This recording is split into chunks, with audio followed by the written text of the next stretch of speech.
मुरारे हे नाथ नारायण वासुदेव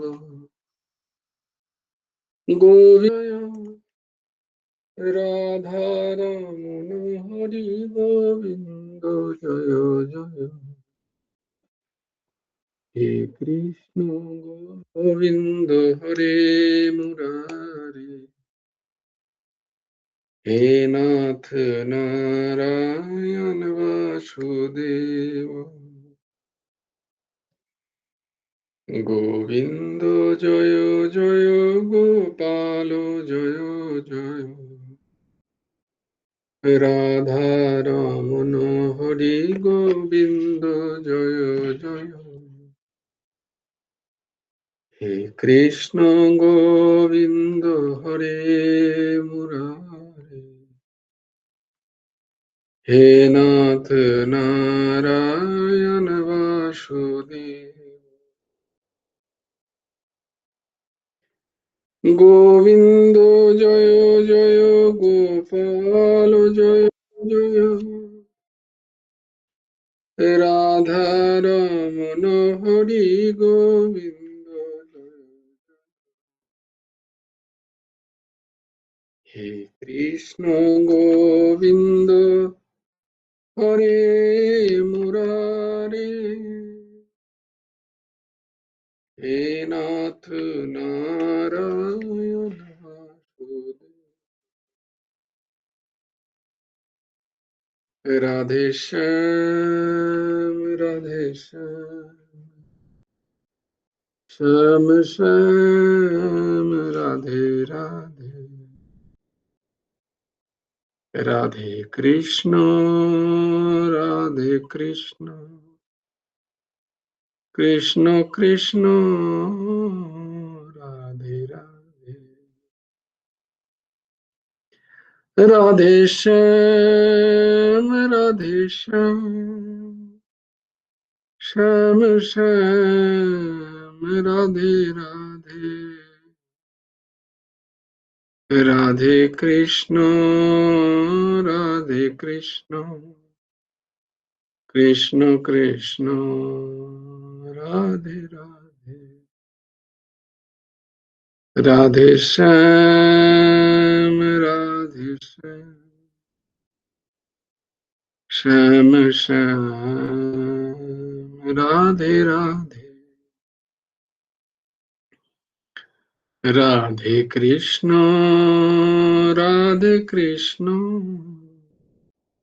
कृष्ण कृष्ण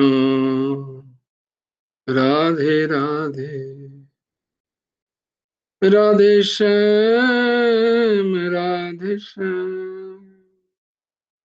श्याम श्याम राधे राधे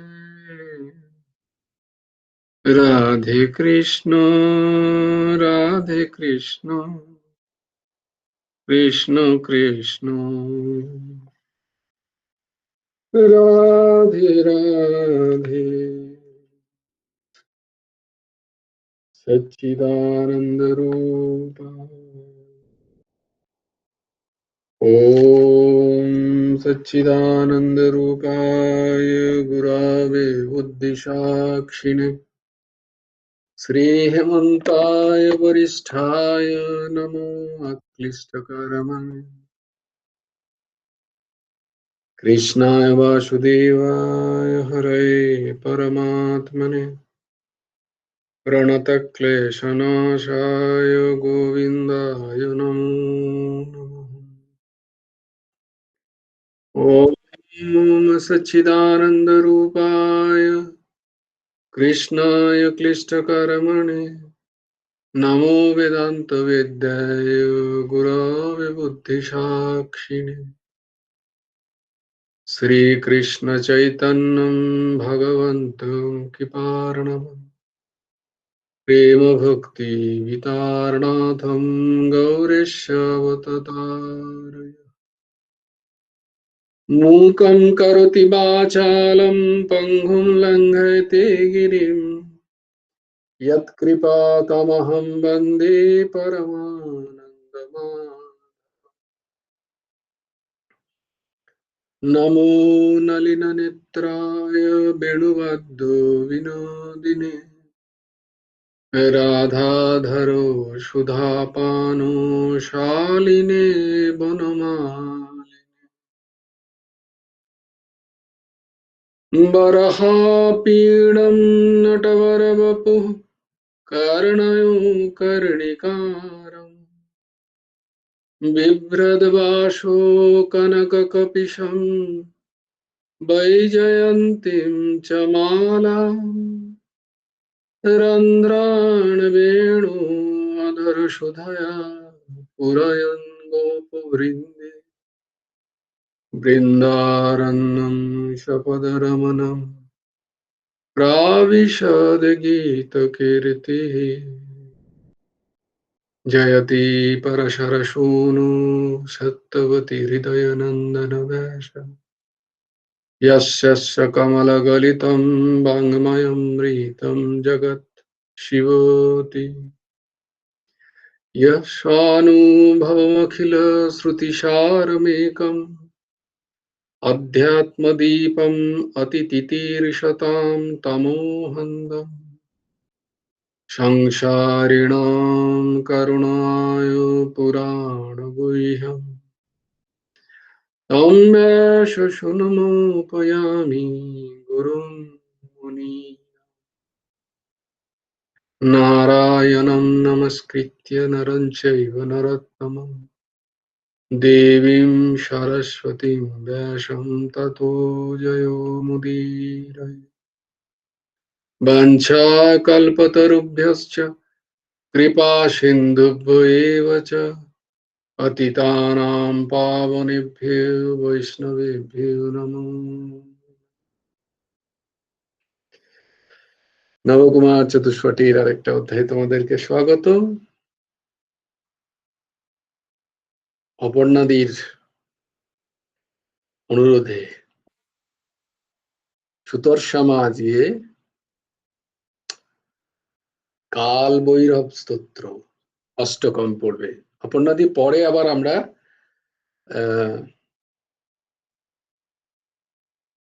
রুদ্র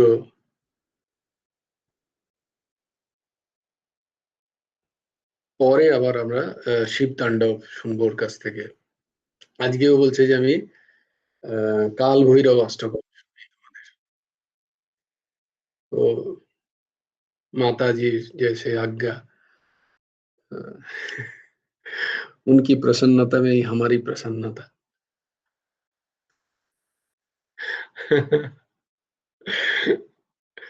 হ্যাঁ শোনা মা সুতর্ষমা শোনা। জয় গুরু রাধেশ্যাম। রাধেশ্যাম শোনো।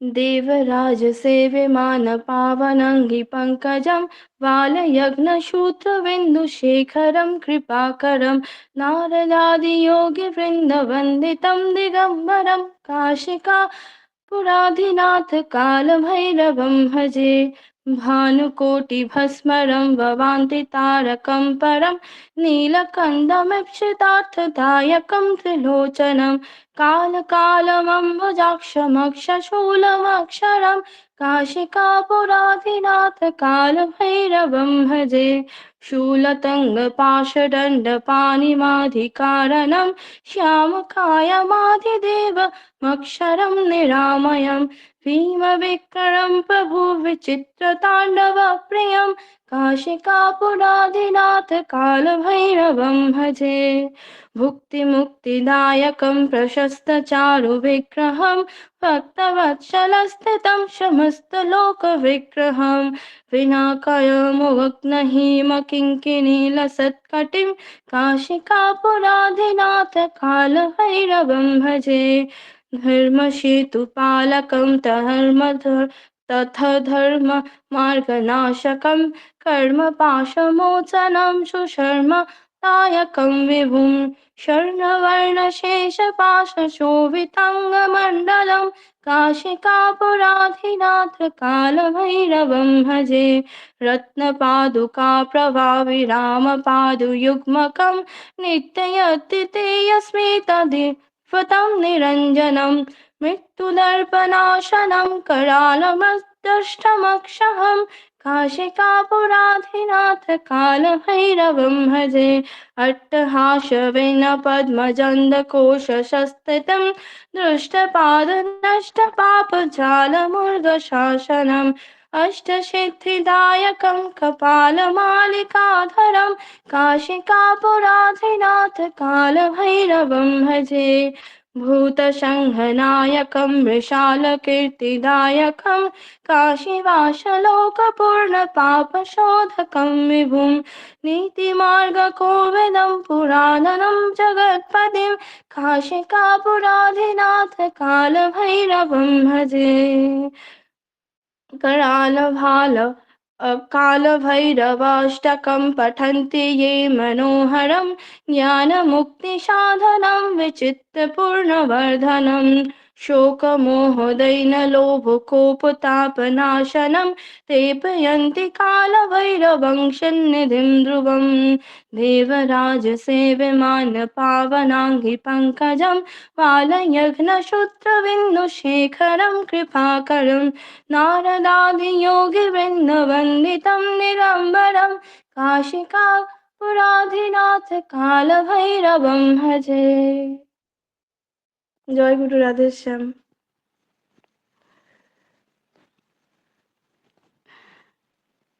মিউট আছে। খুব সুন্দর, অপূর্ব।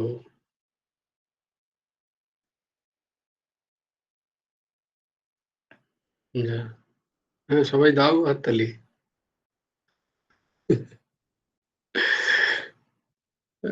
বেশ বেশ। কিরম করে যেন দেয়, আমিও দিই তাহলে। কিরম কিরম করে দিতে হয়? এইটা না, বাহ, এই তো পেরেছি।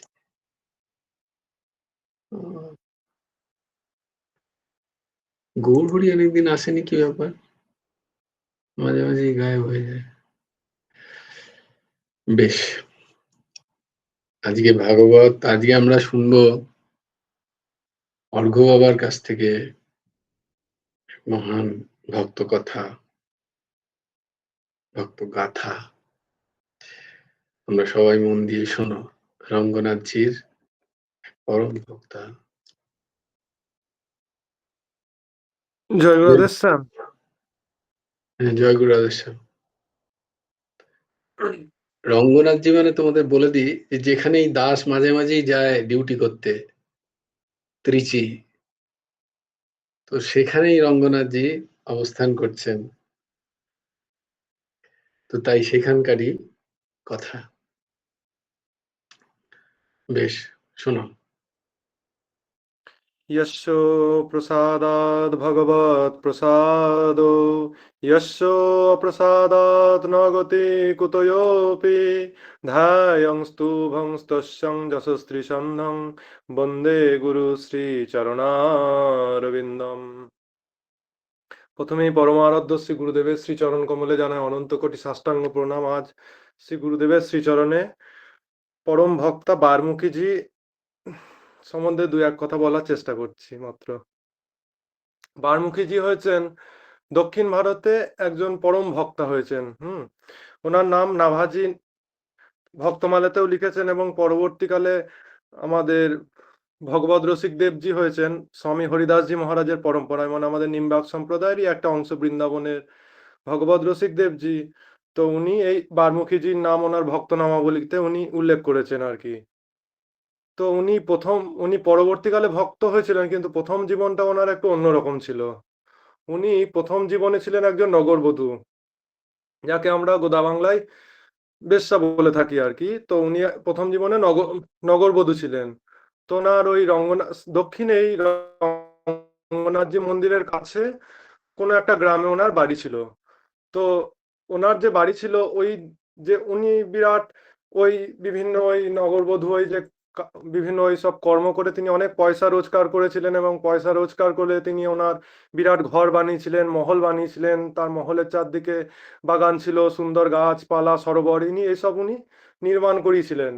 কিন্তু উনি এত বৈভব থাকা সত্ত্বেও, যেহেতু ওনার আচার আচরণ খারাপ ছিল, সৎ ছিল না, সেই জন্য কিন্তু ওই ওনার যে বাড়ির সামনে যে রাস্তা সেই দিক দিয়ে কোনো পুরুষ পর্যন্ত যেতে ঘৃণা প্রকাশ করতো, লজ্জা প্রকাশ করতো যে ওর ওই দিক দিয়ে যাবো কি, ও তো হচ্ছে পাপিনী, ও তো হচ্ছে কদাচারী ব্যভিচারী, ওর ওই দিক দিয়ে যাবো কি।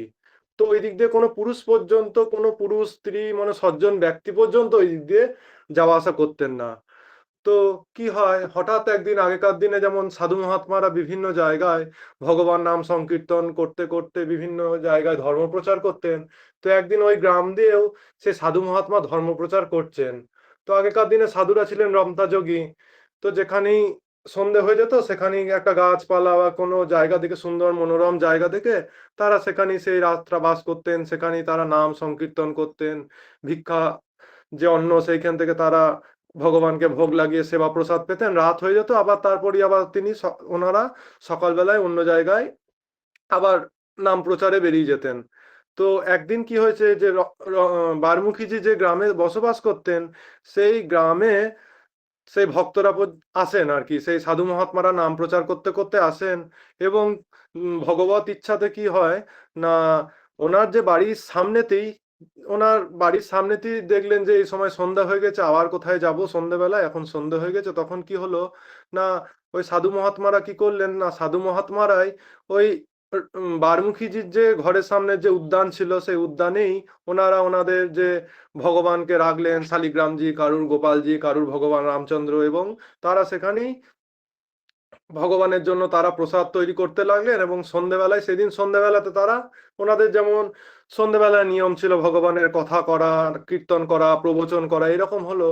তো তখন বারমুখীজি দেখলেন যে আরে, আমার ঘরের এদিকে একজন কোনো সজ্জন পুরুষ পর্যন্ত আসার ইচ্ছা প্রকাশ করে না, এদিকে আসতে পর্যন্ত ঘৃণা প্রকাশ করে, আমি এত পাপিনী কদাচারী ব্যভিচারী, এদিকে পর্যন্ত কেউ আসতে চায় না। আজ কিনা আমার ঘরের সামনে সাধু এসছে, তাও আবার ভগবত প্রেমী জন, তারা এত সুন্দর সুন্দর মধুর, হ্যাঁ, মধুর স্বরে হরিনাম কীর্তন করছে, আহা, মন ভরে যাচ্ছে। কিন্তু বারমুখীজি ভাবছেন যে আমি তো জন্ম জন্ম পাপ করে এসছি, আমি তো মানে আমার তো কোনো, আমি এই জন্মে তো আমি কোনো পুণ্য কাজ তো আমি করেছি বলে আমি দেখতে পাচ্ছি না, যে সারা জীবন ধরে এত পাপ করে গেলাম, এত ব্যভিচারী করে গেলাম, কিন্তু আজ আমার ঘরে সাধু এসছে, এ নিশ্চয় ভগবানের কৃপা ছাড়া সম্ভব নয়। তো তখন বারমুখীজির হঠাৎ করে দেখলেন যে না, এই হচ্ছে আমার জীবনের একটা সুযোগ, এই সময় চাইলে কিন্তু আমার ঘরের সামনে সাধু এসছে, এই সময় যদি আমি সত্যি সত্যি যদি আমি সাধু মহাত্মা শরণ নিতে পারি, তাহলে কিন্তু তিনি অবশ্যই, এটা আমার মনে আমার জীবনের একটা সুযোগ আর কি, এই সময় আমাকে উদ্ধার হয়ে যাওয়ার, এই সুযোগটা যদি আমি মিস করেছি আর বোধহয় আমার আর জীবনে কোনো সুযোগ হবে না। তো তখন বারমুখীজি মনে মনেই সংকল্প করলেন যে আমি এই কাজ আর করব না। তিনি তখনই মনে মনে সংকল্প করলেন, এই সন্ধ্যেবেলায় নাম সংকীর্তন শুনছেন, সেই নাম সংকীর্তন যে ঘরের উদ্যানে বসে সাধু মহাত্মারা কীর্তন করছেন আর ইনি মহল থেকে শুনছেন, এই মহল থেকে শুনে হঠাৎ করে তার মন একবারে বিগলিত হয়ে গেল আর কি ভগবান নামেতে। যাই হোক, কোনো রকমে তিনি সেই দিন মানে তার ভগবানের যে এত কৃপা যে তার ঘরের সামনে সাধু মহাত্মা এসছে, সেই সাধু মহাত্মা আসার কারণে তিনি যে এত আহ্লাদিত হচ্ছেন, মানে সেটাও তিনি মানে বলে প্রকাশ করা যায় না আর কি, যে তার জন্ম জন্মের আশা করি মানে এটা একটা তার জন্ম জন্মান্তর নিজেকে মানে শুধরানোর একটা সময় চলে এসেছে, যেটা তুলসীদাসজি বলেছেন না, এক ঘড়ি আধে গড়ি আধে মে পুনিয়া, তুলসী সঙ্গত সন্ত কি হরে কোটি অপরাধ।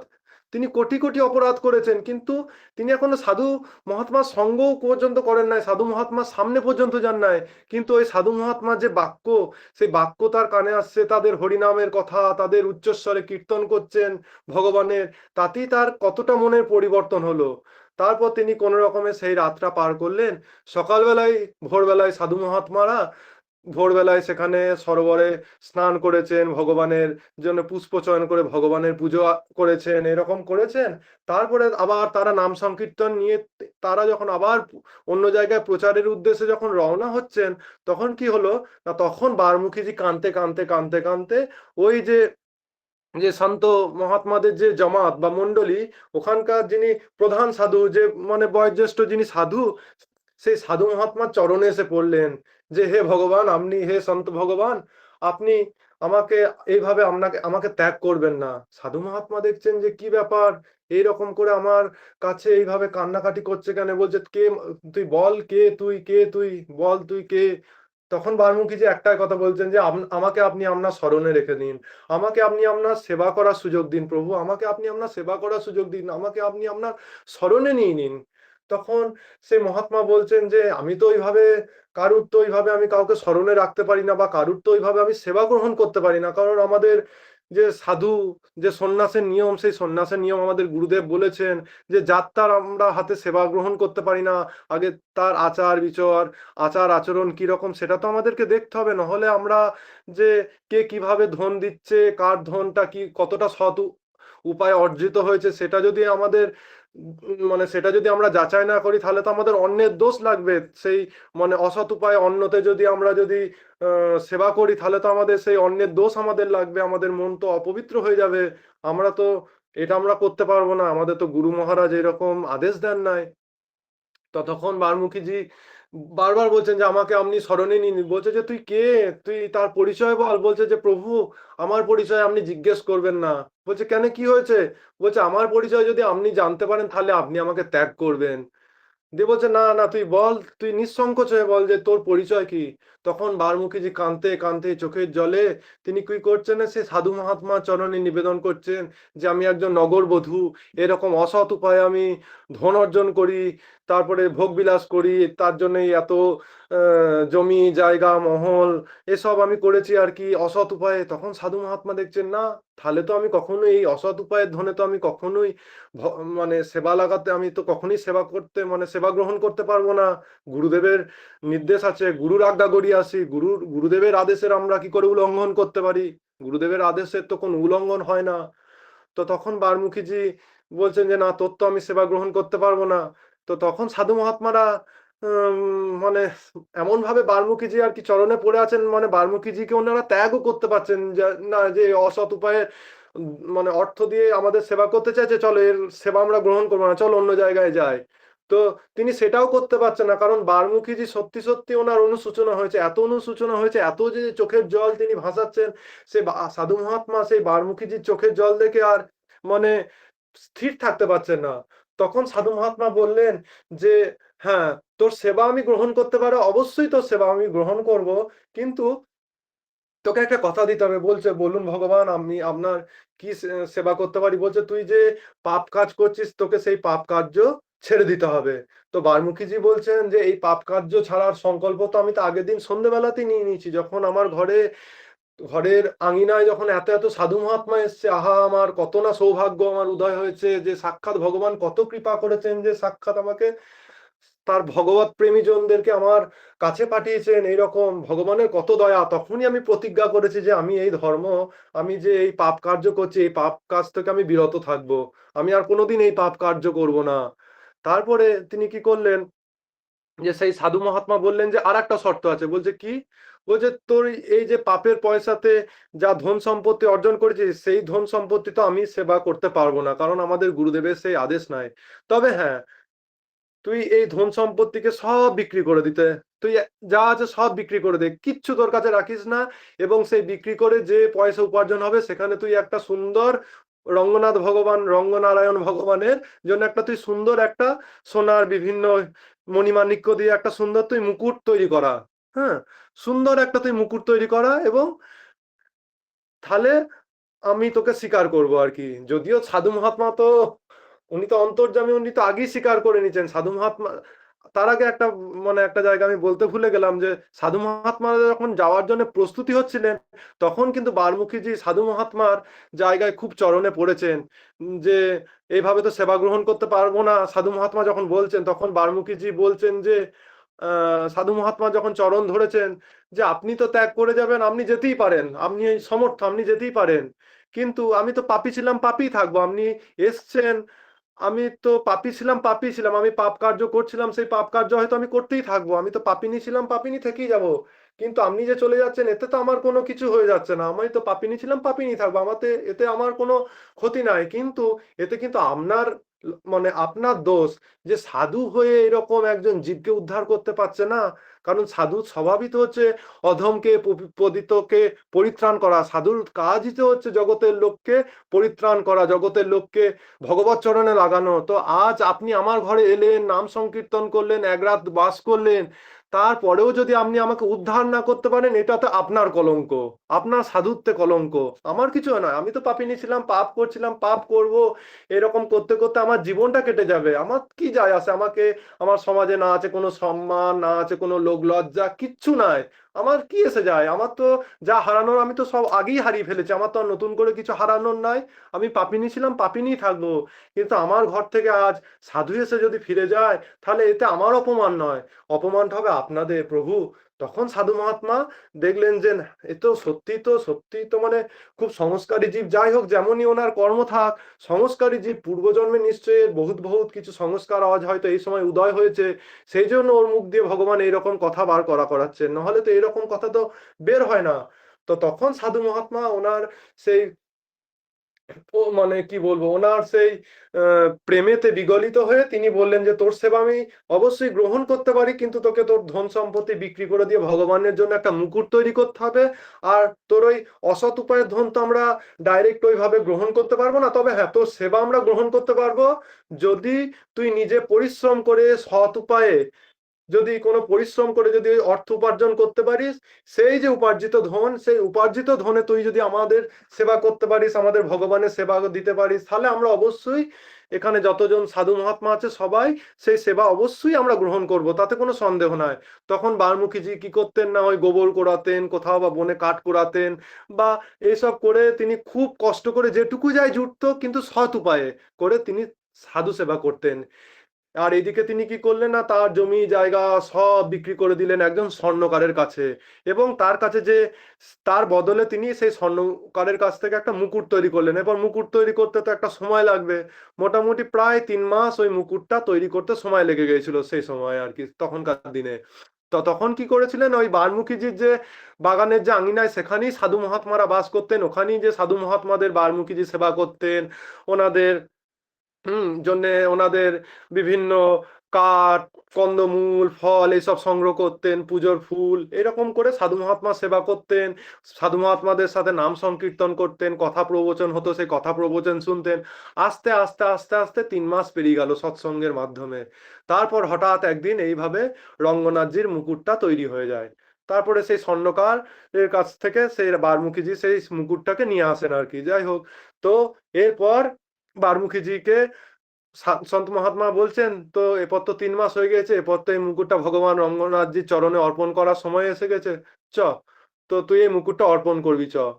বলছেন যে বারমুখীজি বলছেন যে এই যে মন্দিরগুলো, এই মন্দিরের এতটা সুচিতা, আমার মতন একজন নগরবধূকে এই মন্দিরে ঢোকার কোনোভাবে যোগ্য? আমাকে কেউ প্রবেশ করতে দেবে? আমি তো এই মন্দিরে ঢোকার অধিকারী নই, আমি তো মন্দিরে ঢোকার অধিকারী নই। আপনি এই মুকুটটা পরিয়ে দিন, আমি পারবো না এই কাজটা করতে। এইভাবে শাস্ত্রের উল্লঙ্ঘন করতে, একটা ধর্মের যে মর্যাদা, একটা পবিত্রতা, তো আমি এইভাবে উল্লঙ্ঘন করতে পারি না, আমি তো পারি না, আমার খুব অপরাধ হচ্ছে, আমি এটা আমরা রাখতে পারবো না। কিন্তু সাধু মহাত্মা তো ছাড়বার পাত্র নয়, সাধু মহাত্মা তো সংকল্প করেই নিয়েছেন যে একে আমি কৃপা করব, পরিপূর্ণ রূপে কৃপা করব।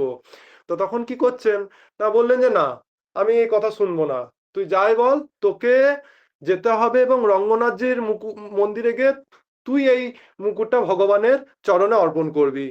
যাই হোক, সাধু মহাত্মা যখন বললেন, তখন বারমুখীজি আর কি করেন, যেহেতু গুরুর আদেশ, সেই জন্য গুরুর আজ্ঞা পালন করে তিনি সেই মুকুটটা নিয়ে চলছেন। সাধু মহাত্মারা নাম সংকীর্তন করছেন, বারমুখীজি একটা সুন্দর থালাতে সেই মুকুটটা, একটা কাপড় ওপরে, মুকুটটার উপর একটা কাপড় ঢাকা দিয়ে আস্তে আস্তে আস্তে হেঁটে হেঁটে যাচ্ছেন রঙ্গনাথজি মন্দিরের উদ্দেশ্যে।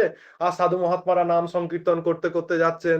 আর সেই সময় কি হচ্ছে না, চারপাশে যারা রাস্তার লোক একেবারে ছি ছি করছে, বলছে যে এই যে মহাত্মার কি মাথা খারাপ হয়ে গেছে নাকি, এই জন্য একজন নগরবধূকে নিয়ে এরকম যাচ্ছাতাই করছে, কি ধর্মের মর্যাদা বলে কি কিছু নয় নাকি, ধর্মের নিয়ম বলে কি কিছু নয় নাকি? একটা তো শাস্ত্রের নিয়ম আছে, মর্যাদা আছে, মন্দিরের একটা নিয়ম আছে।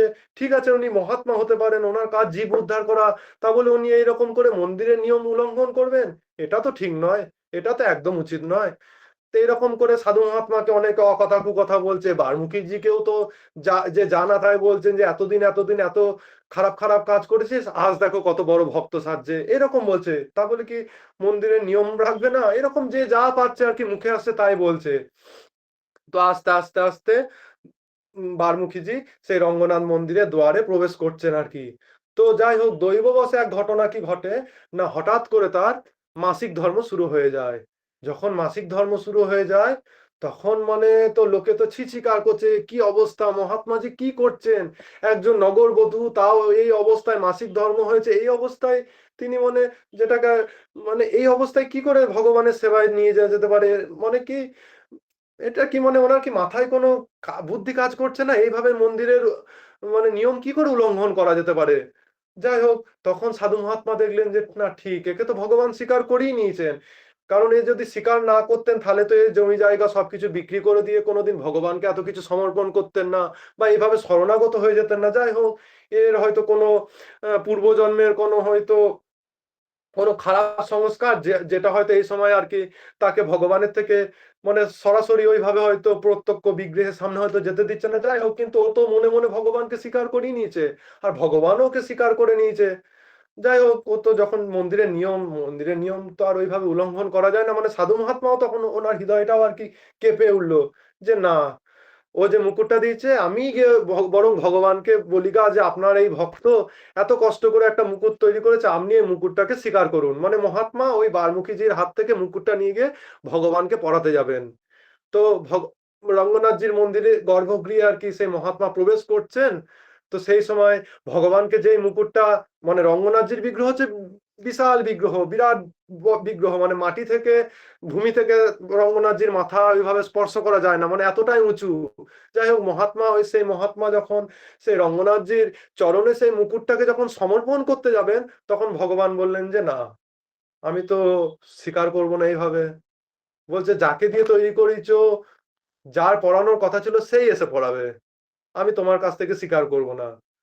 তখন সে সাধু মহাত্মার মানে চোখ দিয়ে অশ্রু ঝরছে যে আমি এইভাবে একজন জীবকে আমি মানে ভগবানের চরণে লাগাবো, আর ভগবান এইভাবে স্বীকারও করে নিলেন। আমি তো নয় স্বীকার করে নিয়েছিলাম, কিন্তু আসলে ভগবান তো হচ্ছে সাধু মহাত্মার বস, ভগবান তো সাধু গুরুর বস হচ্ছেন ভগবান। সাধু মহাত্মা যদি যদি কাউকে চান যে আমি এই জীবকে উদ্ধার করব, তাতে যদি ভগবানেরও ত্যাগ করার ক্ষমতা নেই যে আমি একে ত্যাগ করব।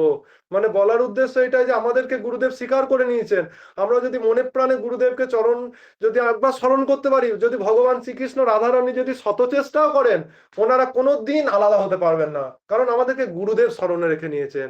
ঠিক এই বারমুখীজির ক্ষেত্রেও ঠিক সেই রকম হয়েছে, যে এত বিধি নিষেধ কিচ্ছু মানার নাই, কিচ্ছু মানছেন না ভগবান, সবকিছু ত্যাগ করে দিচ্ছেন, সবকিছু একদিকে আর ভক্তের প্রেম একদিকে, সবকিছু ভগবান ভুলে গেলেন। এত বিধি নিষেধ, বেদ, বিভিন্ন বৈদিক মার্গ কর্মকাণ্ড সব তিনি ভুলে গিয়ে এখন তিনি ভক্তের প্রেমে এত বিগলিত হয়ে গেলেন যে তিনি সবকিছু ভুলে গেলেন, এত বিধি নিষেধ। তখন বললেন যে না, আমি তোমার হাত থেকে গ্রহণ করব না, ওই যে বারমুখী যে আছে আমি ওর হাত থেকে গ্রহণ করব। তো কি করলেন সেই সাধু মহাত্মা, কানতে কানতে কানতে কানতে মানে চোখের এত অশ্রু হচ্ছে, পুলক হচ্ছে, অষ্টসাত্ত্বিক বিকারে সেই বারমুখীজির কাছে গেলেন, যে বললেন যে মা রে, যে সত্যি তোর এই ভগবানের চরণে সমর্পণ হচ্ছে সার্থক হয়েছে, যে তোকে আজ সাক্ষাৎ ভগবান ডাকছেন যে তুই আয়, আর এসে ওই মুকুটটা তুই সাক্ষাৎ ভগবানকে তুই নিজে হাতে পরাগা। বারমুখীজি তো তখন যখন শুনছে হাত কাঁপছে, চোখ দিয়ে অশ্রু হচ্ছে, আমি এত পাপিনী, এত কদাচারী, এত ব্যভিচারী, আজ পর্যন্ত কাউকে কোনো দান করি নাই, পুণ্য করি নাই, কোনো ব্রত করি নাই, উপবাস করি নাই, নাম করি নাই, ধ্যান করি নাই, জপ করি নাই, কিচ্ছু করি নাই, যেটা ভগবান গীতায় বলছেন অপি চেত সুদূরাচারো ভজতে মাম অনন্য ভাগ সাধুরে বসমন্তব্য সম্যক ব্যবস্থিত হিস। মানে আমি অপি চেত সুদূরাচারো, এত দুরাচারী, কদাচারী, এত যা খুশি তাই করে গেছি, জীবনে একবার পর্যন্ত ভগবানের চিন্তন পর্যন্ত করি নাই। আর এই আজ সাধু মহাত্মা এই গুরুজির এত কৃপা হলো যে আজ আমাকে ভগবান স্বীকার করছেন, সাক্ষাৎ আমাকে ভগবান ডাকছেন। না জানি মানে মানে কত মানে বাল্মীকিজি নিজের মানে এই যে বিরহ বেদনা, ভগবানের প্রতি এই প্রেম মানে ভাষায় প্রকাশ করতে পারছেন না আর কি। তখন তিনি কি করলেন, সেই মুকুট নিয়ে গিয়ে ওই মাসিক ধর্ম অবস্থায়, কিন্তু সবাই দেখছেন, সবাই তো মানে প্রথমে তো এত বিভিন্ন সমালোচনা করছেন, যা খুশি তাই বলছেন, কিন্তু এখন ওনারা স্থবিত হয়ে গেছেন যখন ওই সাধু মহাত্মাকে সাক্ষাৎ ভগবান আজ্ঞা দিচ্ছেন যে না, আমি তোমার হাতে মুকুট পরবো না, বাল্মীকিজির হাতে। তখন যারা ওই মন্দিরের পান্ডা পূজারী তারা পর্যন্ত থমকে গেছেন যে ভগবান করতে চাইছেনটা কি, এখানে কি করতে চাইছেন, ভগবানের কি উদ্দেশ্য। তারাও এখন সেই ভগবানের খেল দেখছেন যে কি করছেন ভগবান। তখন বাল্মীকিজি সেই নিয়ে গিয়ে মুকুটটা, চোখের জলে ভগবানের চরণ দেখতে পাচ্ছেন না, তো বারমুখী যে প্রথমেই যে বলা হলো আর কি, রঙ্গনাথজির বিগ্রহ এতটাই বড় যে মানে ওনার ওইভাবে মাটি থেকে লাগাল পাওয়া যায় না ভগবানের মস্তকে আর কি। তো কি করবেন, বারমুখীজি সাক্ষাৎ ওই ভগবানের চরণে গিয়ে সেই মুকুটটা নিবেদন করলেন। ভগবান এখনো ঘাড় নাড়ছেন যে না, এখন আমি স্বীকার করলাম না।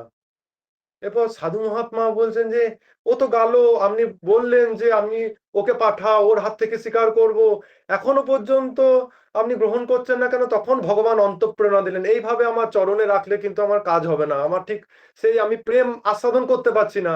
ও যতক্ষণ না আমার মাথায় সেই মুকুটটা পরাবে, সেই মুকুটটা তো আমি ওইভাবে গ্রহণ করতে পারবো না।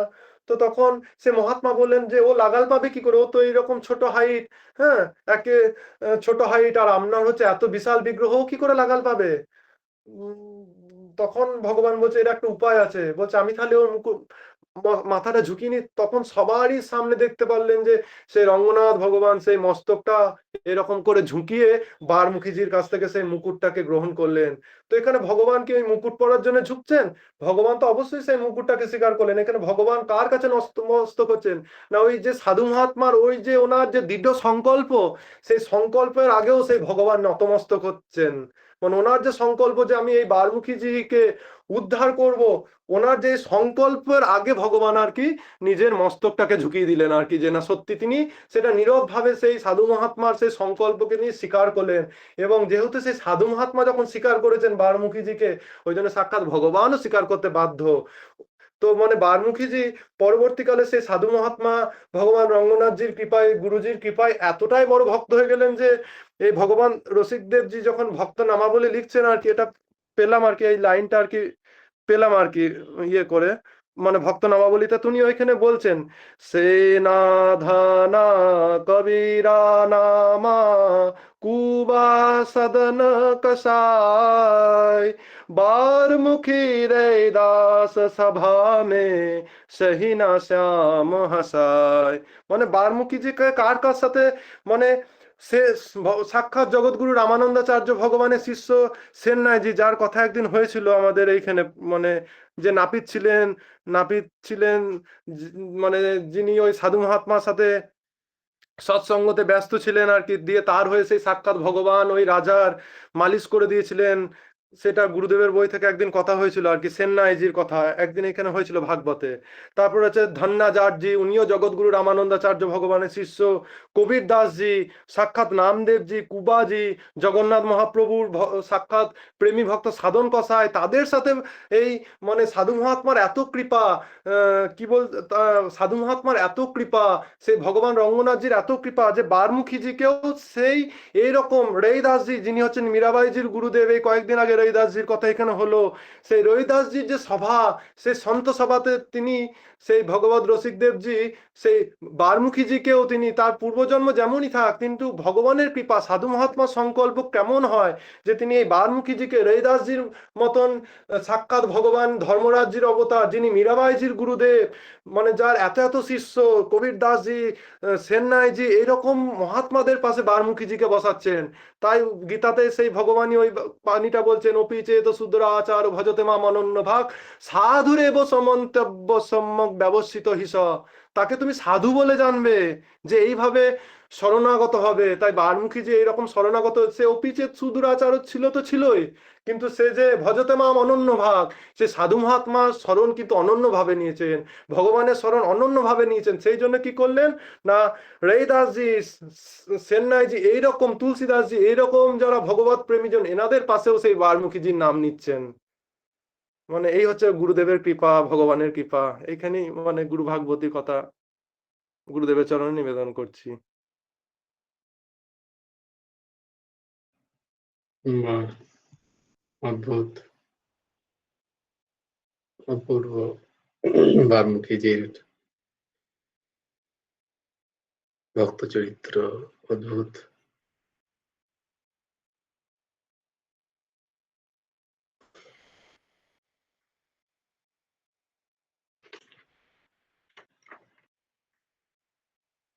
আমরা কোথায় ছিলাম?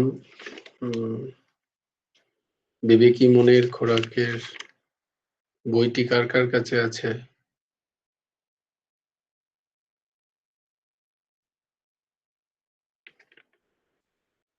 হাত তোলো।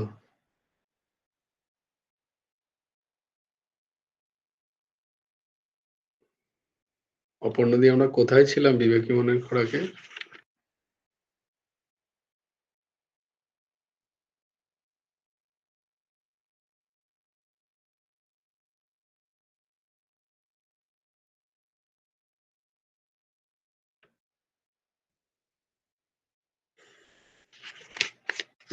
মৌসুমি, বলো।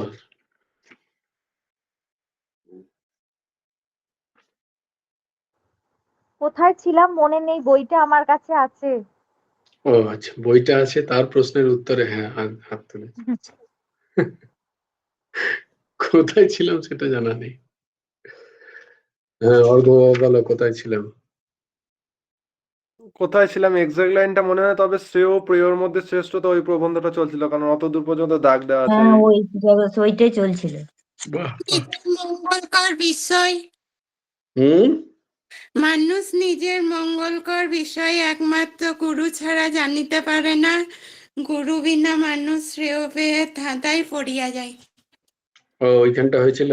হ্যাঁ, বাহ, দেখেছ, এই হচ্ছে স্টুডিয়াস ছাত্রী। তো আজকে তো আমরা সুন্দর ভক্ত চরিত্র শুনলাম বিবেকী মনের খোরাকের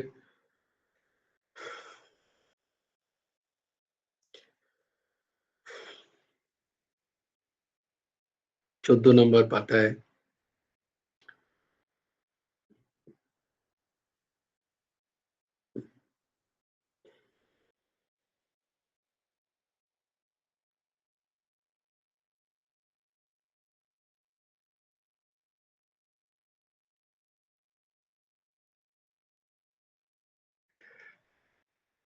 গুরু ভগবান একটা লিখছেন যে কারণ নিজ প্রবণতা সমস্ত জীবের সহজাত গুণ।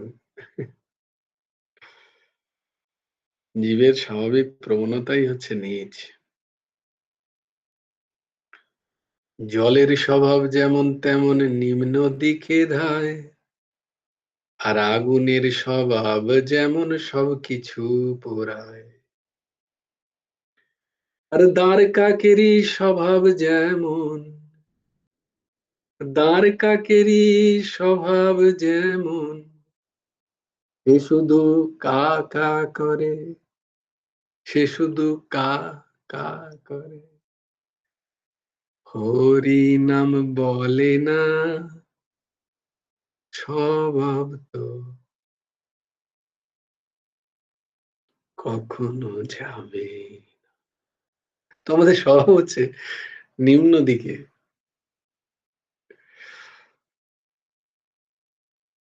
বলছে এরকম নিচ, গুরুদেব বলছে যে এরকম নিচ মনোভাব ত্যাগ হবে কি করে?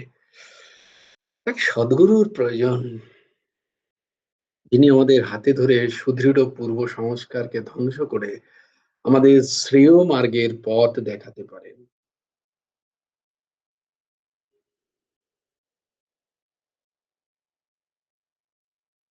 তত্ত্বজ্ঞ গুরুই আমাদের উত্তম শিক্ষক। তাই সেই মহা শক্তিশালী ব্রহ্মজ্ঞ গুরুকে আমাদের অবলম্বন করতে হবে।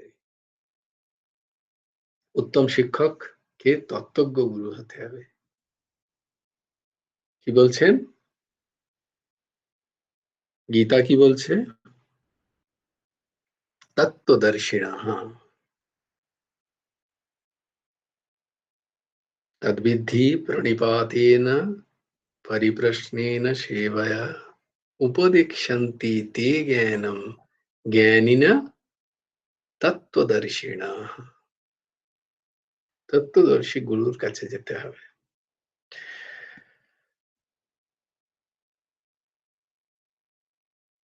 গুরু ভগবান একটা দারুণ কথা এখানে বলছেন যে মহা শক্তিশালী ব্রহ্মজ্ঞ গুরুকে আমাদের কি করতে হবে? অবলম্বন করতে হবে। তবেই আমরা লাভ নিতে পারবো। আমরা কি গুরু ভগবানকে অবলম্বন করে বেঁচে আছি? আমরা কাকে অবলম্বন মানে তো তোমরা জানো নিশ্চয়ই। বাংলায় এখানে অনেকে আমি তো হাই সেকেন্ডারি পাস। তো বাংলায় অবলম্বনের মানে কি? অবলম্বনের মানে কি বলো?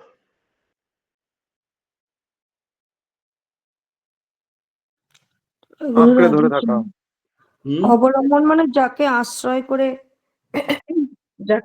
আশ্রয় করে চলা যায়, যার উপরে নির্ভর করে থাকা যায়। বাহ বাহ, অর্ঘ্যবা বলছে আঁকড়ে ধরে থাকা, শুক্লাদি বলছেন যে যাকে নির্ভর করে থাকা যায়। হ্যাঁ, কন্যা কুসুমা বলো। আশ্রয় করে বেঁচে থাক। বাহ, অবলম্বন মানে হচ্ছে এটাই। খুব সুন্দর। সবার অবলম্বন মানে যাকে অবলম্বন করেছি, যদি সেটা না থাকে তাহলে আমার অস্তিত্বই শেষ। এটা হচ্ছে অবলম্বন। যাকে আমি ধরেছি সে যদি না থাকে তাহলে আমার অস্তিত্ব শেষ হয়ে যাবে। এটা বলছে অবলম্বন করা, পূর্ণ শরণাগতি, পূর্ণ আনুগত্য, এটা হচ্ছে অবলম্বন। তো সেই রকম তত্ত্ব গুরুকে অবলম্বন করতে হয় জীবনে, যে উনি বিনা আমার জীবন শূন্য।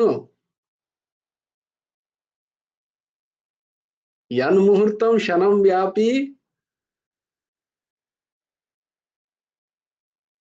সদ্গুরু না চিন্তাতে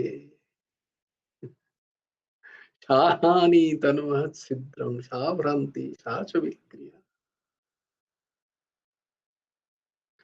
আমি যাকে অবলম্বন করেছি তিনি যদি কখনো সরে যান তাহলে আমি শেষ। আমার বৃদ্ধি নেই, আমার অস্তিত্বহীন আমি। এইটা হচ্ছে অবলম্বনের কথা। এইরকম অবলম্বন করতে হবে, না হলে নিম্ন দিকে চলে যাওয়ার সম্ভাবনা অতি অতি সুদৃঢ়। কারণ আমাদের স্বভাবই তাই, জলের মতো। আমরা নিরন্তর কা কা করতে খুব ভালোবাসি। ইজি বলাটা খুব সোজা না? কা কা দেখো, এদিকে হরে কৃষ্ণ কত শক্ত বলতে লাগছে, রাধে শ্যাম বলতে। আবার কে কি বলবে, কাকা বললে কেউ কিছু বলবে না। আরে এ তো কি কাকা বলছে। রাধেশ্যাম বললি বলবে এই আজকাল তুই কাক ছিলি, হঠাৎ করে রাধেশ্যাম বলতে লাগলি। অনেকে অনেক কিছু বলবে। কণ্ঠী ধারণ, তিলক সেবা, লোকে কি বলবে, সমাজে কি বলবে।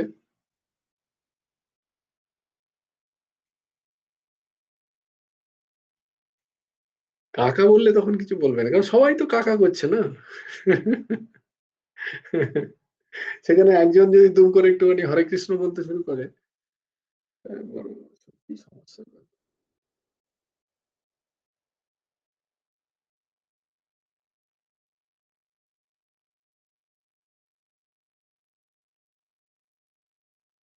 এবার বলছেন ব্রহ্মজ্ঞ গুরুর কিরকম গুণাবলী থাকতে হবে। এখানটা পড়েছি, তবু একটুখানি আগে থেকে নিয়ে তারপর শুরু করতে হয়।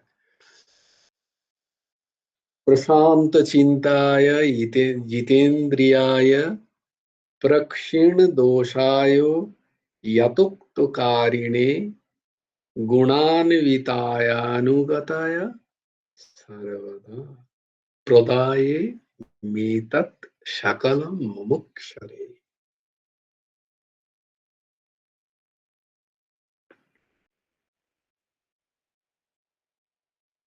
প্রক্ষিণ দোষ,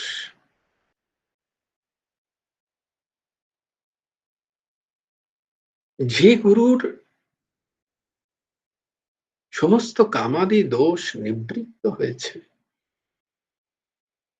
যিনি প্রশান্ত চিত্ত, যিনি আপ্তকাম, পূর্ণকাম, নিষ্কাম,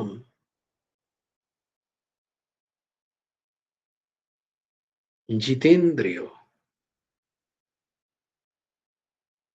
তিনি নিজে কোনো গুরু পরম্পরার আশ্রিত, গুরু আজ্ঞাবাহী, তিনি গুণান্বিত অনুগত শিষ্যকে, সব শিষ্যকে করেন না, যে অবলম্বন করেছে অনুগত শিষ্যকে ব্রহ্মবিদ্যা প্রদান করে।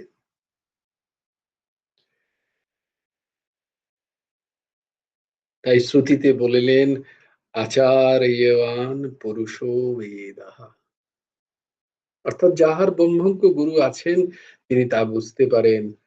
আচার্যাৎ বিদ্যা বিদিত্বা সাধিষ্ঠম প্রাপয়তি, এরূপ আচার্যের নিকটই শ্রেয় প্রিয়ের পার্থক্য অবগত হয়ে মানুষ জীবনে সফল লাভ করে। তাহলে অত সোজা নয়, কি বলছো? শ্রেয় আর প্রিয়কে বোঝা, গুরুর আনুগত্য চাই, খুব কঠিন শ্রেয় প্রিয়কে বোঝা। মানুষ নিজের মঙ্গলকর বিষয় একমাত্র গুরু ছাড়া জানতে পারে না। মঙ্গলকর বিষয়ের জন্য গুরু তো চাই। গুরু যে সবসময় শরীরই হবে তার কোনো মানে নেই, কোন মনুষ্য শরীরই হবে। গুরু বিভিন্ন রূপে আসেন। তাই একটা গুরু গুরু গীতায় গুরুদেবের যে তত্ত্ব সেখানে বলছেন অখণ্ড মণ্ডলাকারং ব্যাপ্তম येन চরাচরম তৎপদম দর্শিতম येन তস্मै শ্রী গুরবে। তিনি কোন রূপে যে আসবেন তার শ্রীচরণ সেটা তিনিই জানেন। তাই গুরু বিনা মানুষ শ্রেয় প্রিয়ের ধাঁধায় পড়ে যায়। গুরু বিনা মানে বলে আমার তো গুরু আছে,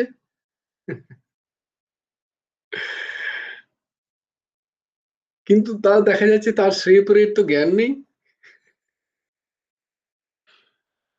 বলে আমার তো গুরু আছে, কিন্তু কেউ বলে দেখো ওর তো গুরু আছে, কই ওর তো শ্রেয় প্রিয়ের জ্ঞান নেই, আমি তো দেখতে পাচ্ছি না ওর চরিত্র সেরকম। বলে না, ভালো করে দেখো একটুখানি, ও কি অবলম্বন করেছে গুরুকে, ও কি গুরুর আনুগত্য স্বীকার করেছে নিজের জীবনে। গুরু তো আছে, তিনি সদ্গুরু, কল্যাণ নিশ্চিত,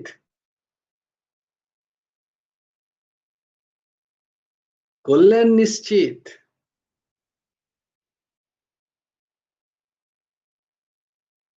কারণ কোন জীবের কল্যাণ সম্বন্ধে যদি কোনো ভগবত প্রাপ্ত মহাপুরুষ, ভগবত প্রাপ্ত মহাপুরুষ তারাও যদি সংকল্প করে নেন তো সেই জীবের কল্যাণ নিশ্চিত। যদ্যপি সেই জীবের বিন্দুমাত্র কোনো যদি সাধন না থাকে, সমস্ত সাধন থেকে রহিত, শুধু এই নয়, ওই রকম ভগবত প্রাপ্ত কোনো মহাত্মা যদি সেই জীবের প্রতি ঠিক ঠিক দৃষ্টি পড়ে যায় তাহলেও তার কল্যাণ হয়ে যায়।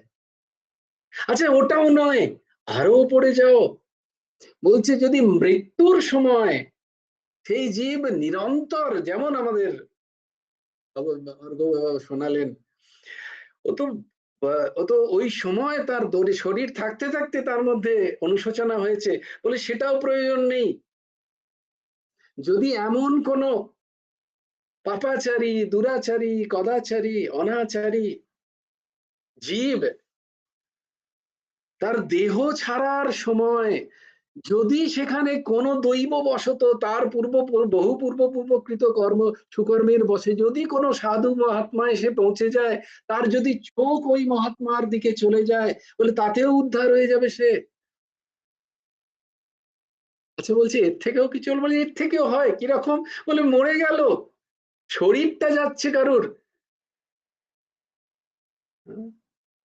শ্মশানের দিকে শরীর যাচ্ছে, সেই শরীর, সেই মৃতদেহের উপরে যদি কারুর কোন মহাত্মার ওই স্তরের আত্মকাম, পূর্ণকাম, ভগবত প্রাপ্ত মহাপুরুষের যদি চোখ পড়ে যায়, উদ্ধার হয়ে যাবে সেই জীব, যার শরীর, যে শরীর অলরেডি ছেড়ে দিয়েছে, শরীর যাচ্ছে অন্ত্যেষ্টিক্রিয়ার জন্য। এই অবস্থাতেও যদি কোন মহাত্মার চোখ দৃষ্টি পড়ে যায়, বলে এটা, এর থেকে আরো কিছু বড় কিছু আছে নাকি? বলে হ্যাঁ, আরো বড় আছে। বলে কিরকম গো? বলছে শরীর ছিল না, শরীর ছুটে গেল, সেই শরীর শ্মশানে পৌঁছে গেল, তার অন্ত্যেষ্টিক্রিয়া হচ্ছে। দূর থেকে যদি সেই অন্ত্যেষ্টিক্রিয়ার ধোঁয়াতেও কোনো এরকম আত্মকাম, পূর্ণকাম, ভগবত প্রাপ্ত মহাপুরুষের চোখ পড়ে যায়, বলে তাহলে উদ্ধার হয়ে যায় সেই জীব।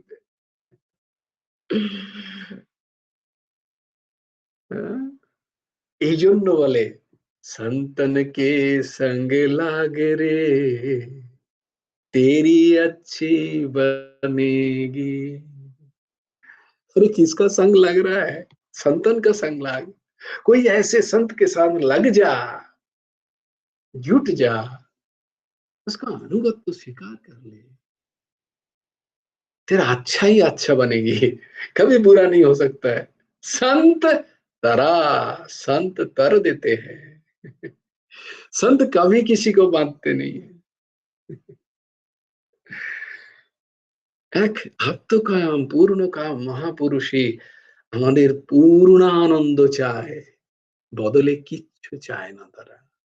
তাদের কামনা একটাই, তুমি খুশি হয়ে যাও, তুমি আনন্দ পেয়ে যাও, এই জীবনেই তুমি ভগবত প্রাপ্ত হয়ে যাও, তুমি ভগবানমুখী হয়ে যাও, তুমি বৈকুণ্ঠের স্থান পেয়ে যাও হে জীব। কারণ তার নিজের মধ্যে থেকেও শরীরের ভাব চলে গেছে, সে যাকে যাকে দেখে তাকে তাকে সেখানে সে यत्र नारी तत्र प्यारी, यत्र माधव, মাধবই দর্শন হয় তার।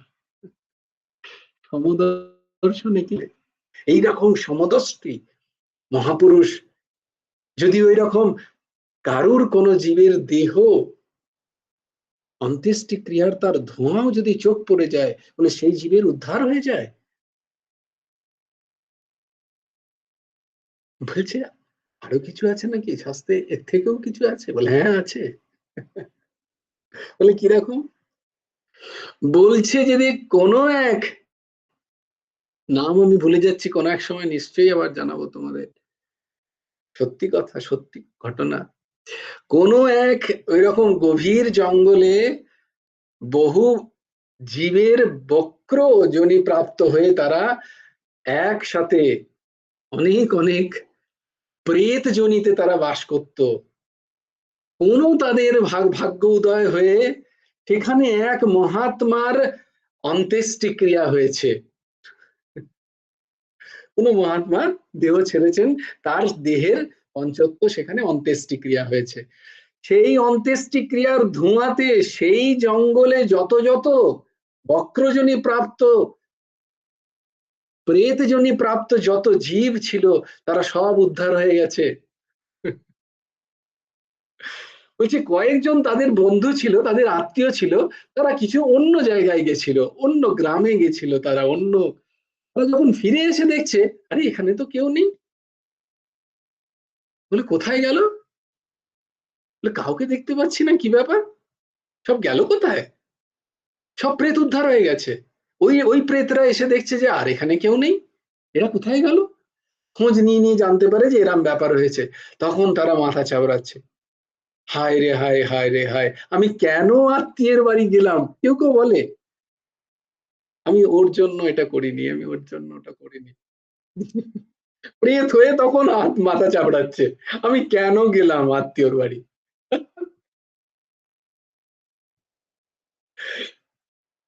বলছে যে তখন দৈববাণী হলো যে খোঁজো, যে মাটিতে, যে জায়গায়, ওখানে চিহ্নও ছিল না যেখানে সন্ত মহাত্মার অন্ত্যেষ্টি হয়েছিল, বলে খুঁজে খুঁজে যদি পাও কোনো পোড়া কোনো কাষ্ঠ যদি সেখানে থাকে, সেইখানে অগ্নি জ্বালাও কাষ্ঠ নিয়ে, হতে পারে তোমারও কল্যাণ হয়ে যাক। বস্তুত তাই হলো। তারা অনেক খুঁজে খুঁজে কাষ্ঠ এনে সেখানে কাষ্ঠ জ্বালালো। সেই পুরনো কোনো একটা হয়তো বিন্দুমাত্র কোনো সেই সন্ত মহাত্মার অন্ত্যেষ্টি ক্রিয়ার পোড়া কাঠ পড়েছিল, সেই জ্বলাতে তার থেকে যে ধোঁয়া সেটি পাওয়ার মধ্যে তারা উদ্ধার হয়ে গেল। ये होता है, এটা হয় মহাত্মা কৃপা। তাই অনুগত অনুগত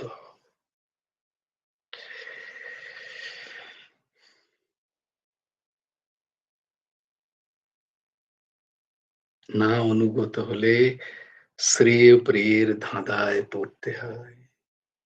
আর প্রিয়কে শ্রেয় মনে করে আমরা ধরতে যাই, আর যত দুঃখ কষ্টের ভাগীদার হই। আমরা প্রিয়কে ধরতে চাই না, হ্যাঁ? আমার এরা প্রিয়, এদের কি আমার কষ্ট দেওয়া উচিত? তার থেকে শ্রেয় থাক। আমার এরা প্রিয়, অত্যন্ত প্রিয় এরা। আমি এই ভাবছি না যে যারা আমার প্রিয় তাদের আমি শ্রেয়ত্বের দিকে নিয়ে যাই, না, আমার সেই ভাবনা নেই।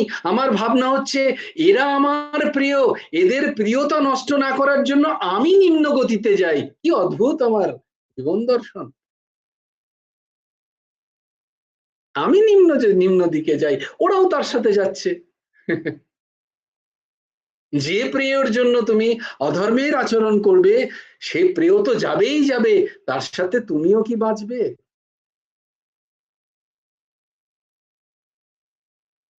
এই নয় যে সেই প্রেয়কে নিয়ে গিয়ে শ্রেয়র পথে যাই আমি, কারণ সে তো অবোধ। আমি তো জেনেছি শ্রেয় কি। না না না, একটু স্বার্থহানি হলেই তো প্রিয়তা চলে যায় সংসারে, যায় নাকি? কে কার প্রিয়? তো আসল শ্রেয়ত্বের কাজ করতে হয়, সেটার দৃঢ়তা আসে গুরু অবলম্বনে, গুরু আনুগত্যে। সেই শক্তি যোগায় ভগবান গুরু। গুরু মন্ত্র জপে, গুরু দত্ত যে নাম, সেই নাম নিরন্তর করলে সেই শক্তি আসে। তখন নিজেও নির্ভয়ে শ্রেয়ের পথে হাঁটা যায়। তখন যারা যারা প্রিয় তাদেরকেও বলা যায় শ্রেয়ের পথে হাঁটো, প্রিয়র পথে নয়। প্রিয়র পথে দুঃখ আছে এ জন্মেও, আর শরীর ছাড়লেও। এটা অন্য কেউ না জানুক, আমি তো জেনেছি। যারা আমরা সৎসঙ্গ করছি তারা তো জেনেছি। বলে জানলে হবে? বলে না, জানার পরেও আচরণ করতে হবে। শ্রবণ, মনন এবং নিদিধ্যাসন চাই। তাহলে বারবার আমি সেই একই গর্তে পড়বো।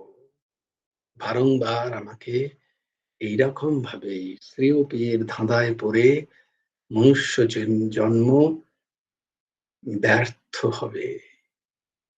যদ্যপি আমার গুরু ভগবান আছেন। জয় জয় শ্রী রাধে, जय जय श्री सीताराम, हर हर महादेव।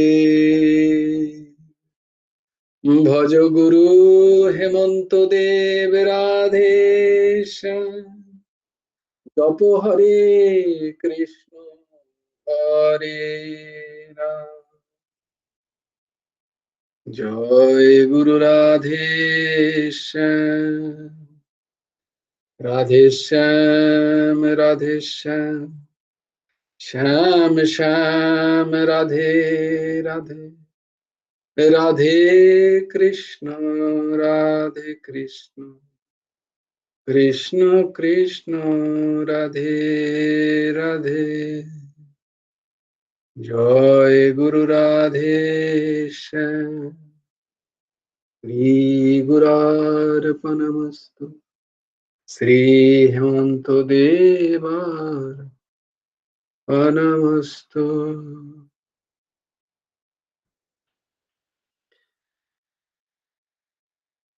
अहमेवास्मेवाग्रे नान्यद् यद् सत् सत् परम् पश्चादहं यदेतच्च यो वशिष्येत सोऽस्म्यहम् ऋतेऽर्थं यत् प्रतीयेत न प्रतीयेत चात्मनि तद्विद्यादात्मनो मायां यथा भासो यथा तमः यथा महन्ति भुवनानि भूतेषु च प्रविष्टान्यप्रविष्टानि तथा तेषु न तेष्वहम् एतावदेव जिज्ञास्यं तत्त्वजिज्ञासुनात्मनः अन्वय व्यतिरेकाभ्यां यच्छत् सर्वत्र सर्वदा वंशी विभूषितकरन्नवनीरोदाभा पीताम्बराद् अरुणबिम्बफलधरोष्ट पूर्णेन्दुसुन्दरो मुखाद् अरविन्दनेत्र कृष्णात् परं किमपि तत्त्वमहं न जाने ध्येयं सदा परिभवग्नमभीष्टदोहम् तीर्थास्पदं शिवविरिञ्चिनुतं शरणम् वृद्ध्यर्थाहं प्रणतपालो भवाब्धिपूतम् वन्दे महापुरुषते चरणारविन्दम् यस्य प्रसादात् भगवत्प्रसादो यस्य प्रसादात् न गति कुतोऽपि ध्येयं स्तवं तस्य यशः त्रिशन्धम् वन्दे गुरो श्रीचरणारविन्दम् नमो ब्रह्मण्यदेवाय गोब्राह्मणहिताय च जगद्धिताय कृष्णाय गोविन्दाय नमो नमः। জয় গুরু রাধে শ্যাম। সবাই ভালো থেকো, সুন্দর থেকো, সুস্থ থেকো।